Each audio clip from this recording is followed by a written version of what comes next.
I'm 10 years old and Snoop is the shit. Yeah, he's and still is. at the pinnacle. Yeah, and like he's saying Long Beach, and you're like, oh, this is me. Yeah. And then you find your identity, right? It's right at that time when you're like trying to figure out who you are.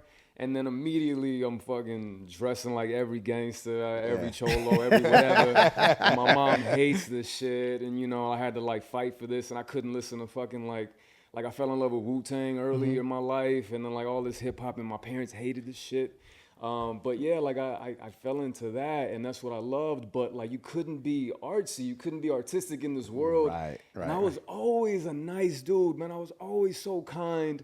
But I couldn't be that. So for like, let's say from my childhood up until I started acting, I always had a fucking mask on, man. Yeah. You're like, I don't want to be tough like this, but I have to be. And then like, even amongst my friends, I feel like I always wanted to like talk about like artsy shit. And I feel like they never understood me. Right.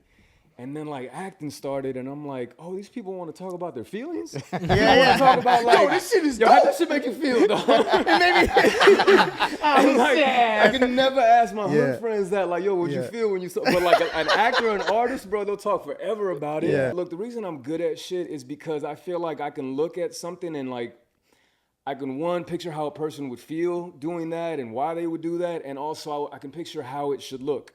So I just started doing this thing and it felt amazing. And I'd get critiqued in class and I'm like, oh, this is like therapy to me, man. This is like my form of therapy where I have to answer all these questions about myself. Like, okay, well, why do you put on this cool shit? Or why can't you cry in this moment? Why can't you get emotional? So I had to like fix all the hood shit that I had growing up through acting, but then it made me a good actor. Yeah, that makes sense? Yeah, so like what makes you good in your work makes you a horrible, like it could be one of your worst traits in your personal life. Yes. Like you see everybody out, man, a genius comes with a cost. I'm not calling myself a genius, but I mean like certain people who are out there who are on some genius level shit. It comes at a cost, man. Yeah, bro. What the fuck? That shit is pain and trauma and sadness just years and loneliness. of sadness and probably shit that's still in you.